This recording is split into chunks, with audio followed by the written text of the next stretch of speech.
All right, it's that time again. I'm hopping on here and discussing what the hell the UFC is doing with UFC 317. Like what direction are we going in here, Dana? What is the UFC trying to cook up for 317?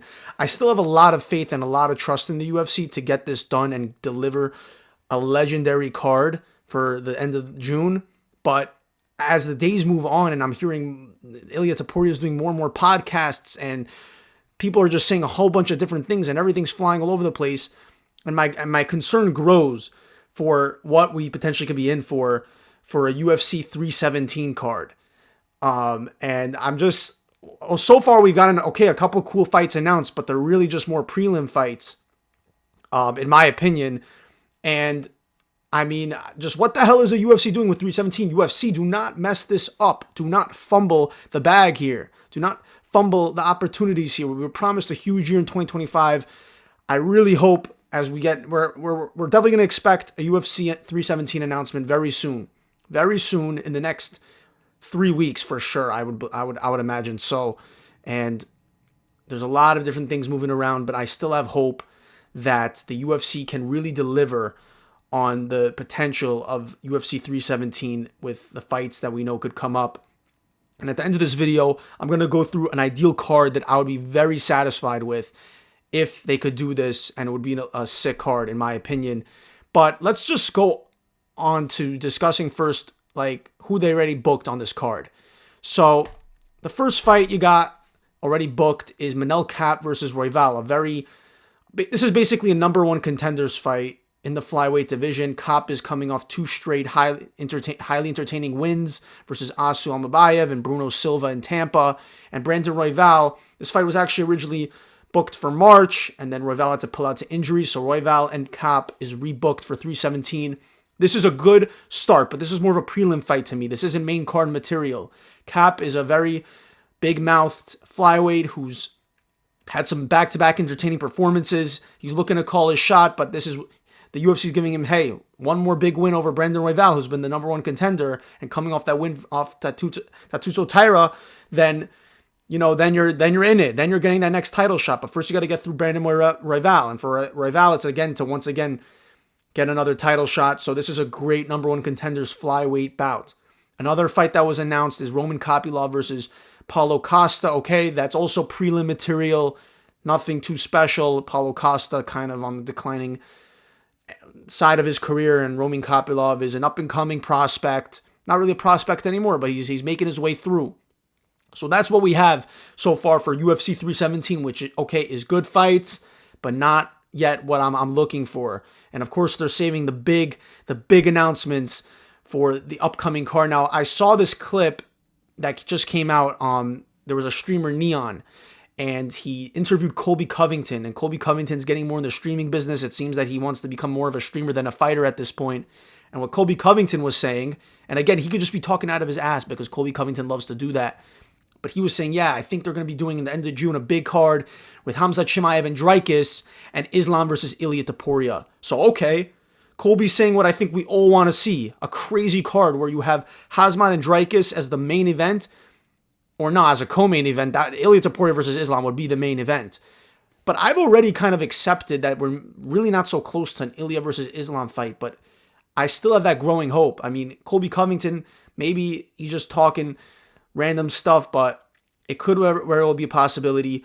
We have two guys that actually want to fight in Dricus and Hazmat. That's one of the biggest fights the UFC could do, and thankfully both those guys want that fight. Hazmat's the number one contender. He's been running through everyone, and Dricus du Plessis has surprisingly put together a really nice resume in the middleweight division and is slowly becoming up there in the GOAT conversation for middleweights. And a win over Hazmat would definitely be such a win. So I think that we are very likely to get this fight at least for UFC 317, and we'll discuss whether that will be the main event or co-main, because if you get Islam and Ilya, that's definitely a main event. But Hazmat Chimaev and Dricus du Plessis, let's get this fight already. This is an insane, huge fight in the middleweight division to really see, and there's a lot of back and forth. Maybe when originally people could be like, oh, Hazmat for sure is going to maul him and run Dricus over, but I don't think that's so simple anymore. I think that this is a lot of a closer fight than people see. And Dricus has been calling for it. He said it right before the Sean Strickland fight. Khamzat Chimaev is ready to murder anyone. He's a fan favorite. He's entertaining. This is a fight that definitely needs to happen on this card. And also somebody inside with Khamzat's camp kind of leaked it that it was going to be on the same card as an Ilya versus Islam. So we're hearing this from multiple sources, not credible sources, but we're hearing words around. And how insane would that be? That this is something I never concepted in my mind, that these two fights could be on the same card. But if they would do that, I wouldn't care at anything else that's on the card. This would just be already insane. Khamzat Chimaev and Dricus du Plessis on UFC 317. And I mean, dude, I've never seen anything scarier than this guy, bro. Khamzat Chimaev is one of the scariest fighters in the UFC. Look at this, guys. Look at this image. This is terrifying to see this guy across the octagon from you, ready to shoot an immediate takedown and bring you through cardio hell for the first or second round. Then he starts to slow down. If Dricus could go to the deep waters, I don't know. I don't know if Khamzat just mauls him and runs him over. Yeah, this fight's going to be sick with the trash talk. Khamzat Chimaev, oh my gosh, what a beast. So this fight, I think, is more than likely to happen on UFC 317, which would be sick. But then we got to talk about the Islam and Ilya situation. Ilya Topuria has been doing a little bit of a media run right now. He was on Patrick Ben-David's podcast. He just did Joe Rogan. And Ilya was giving a lot of good tidbits on that podcast. It was the first time I watched the full Joe Rogan podcast. Actually, not. Maybe I also watched the Trump one. But Ilya was saying on that a lot of stuff. Like there was conversations of him maybe fighting Conor McGregor and why the weight cut was so hard for him. He said he was happy for Volk. Just a lot of good stuff in there. Also hearing about his training regimen. And Ilya Topuria also said about his future in lightweight, right? He vacated the title. And according to him, the UFC promised him a title shot. Now, whether that's against Islam or Charles, Ilya made it very clear that he wants a title, nothing less. He doesn't want a number one contenders fight. The next fight he wants to have in the promotion needs to be for a belt. So here's the two options, right? Of course, he's already preparing for either Charles or Islam. And it depends on if Islam actually wants to vacate his title and move up to welterweight, if he so desires, if he feels like he has nothing left. But knowing Islam, I don't think he could walk away with all these talks of an Ilya fight brewing that he's scared and stuff. I think Islam really wants the smoke and could very well just stay in the fight and be like, okay, you know what, fine. I'm never dodging a challenge in this business. Let's go, let's do it. I'll shut you up too. But if Islam does vacate, then it makes sense that Charles and Ilya fight for a vacant lightweight belt. And I believe that Ilya will fight for the belt next and will be either versus Charles Oliveira or Islam. And he said he would sit out for Islam. He's like, fine, you don't want to fight me, Islam? I'm sitting out and waiting for you until you do, until you can't avoid me no longer. So Ilya's making it very clear but it's so still up in the air. Will it be Charles? Will it be Islam? We're hearing so many different things. And maybe Islam even... listen, if Islam wants to move up and fight either Jack or Bilal, maybe... And I don't know if this is true or not, but I saw that Bilal unfollowed the Khabib team and stuff. I don't know if it's any of that petty shit, but maybe in the end he would fight Bilal. And that'd actually be pretty cool to see that fight. See Islam throw around Bilal Muhammad. But Ilya Topuria will be fighting for the belt next. And what is going to happen, man? I need these announcements already. I need these announcements. I've been waiting for so long for this because we really need this big card in the UFC. We really need a huge card that with a fight like this. We haven't had these mega fights. We haven't had these mega fights in the UFC that extend beyond the general hardcore and casual fan base. We need that fight that's going to be amplified to the rest of the world, because you got Spain, everything. This fight has everything, and my concern grows with what the UFC actually will do but I don't think I get more optimistic. You got to stay optimistic that one of these fights, at this point I've already accepted. It's not going to happen with Islam. It's going to happen with Charles Oliveira for a vacant belt maybe.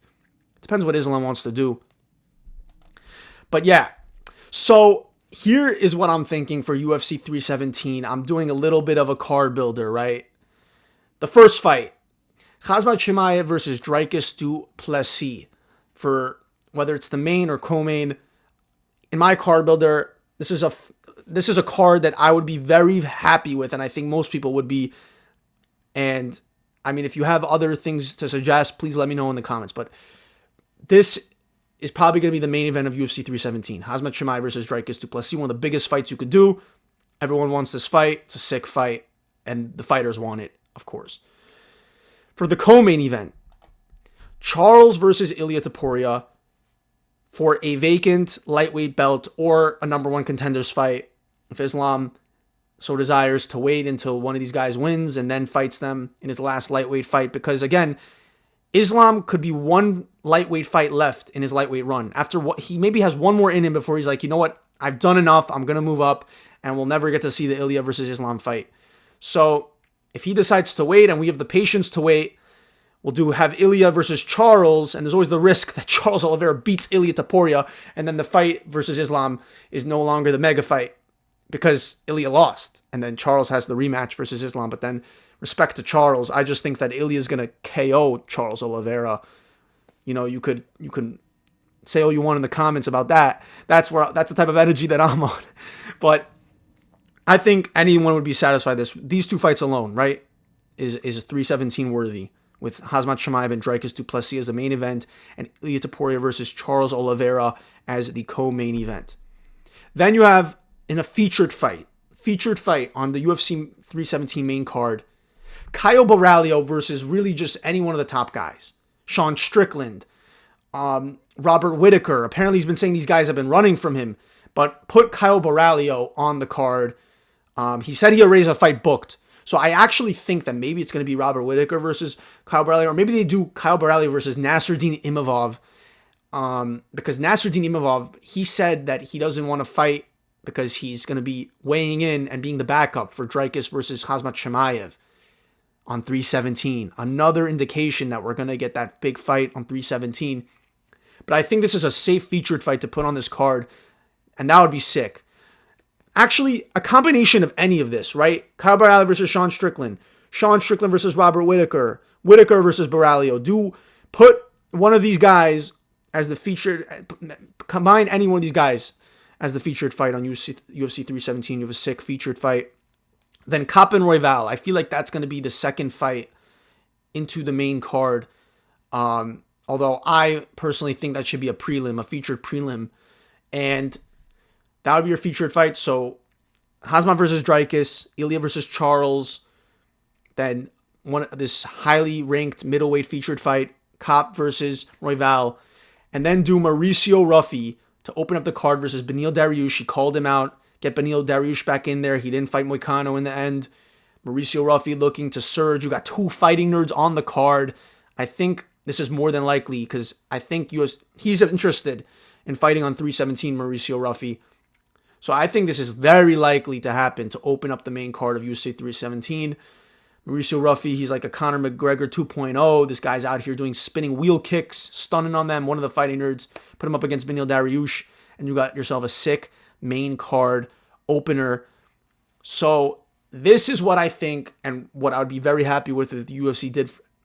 And I think it's a realistic UFC 317 main card, because this would be a huge card with Dricus and Khamzat at the top and Ilia versus Charles. But of course, the number one thing that I would want, and I still am optimistic could happen, is Ilia versus Islam, and then Khamzat versus Dricus as a co-main event.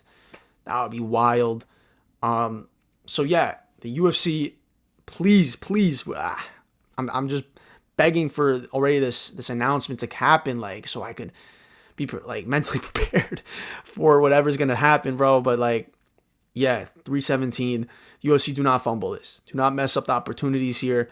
Let's see it. Let's see what you do. And until next time.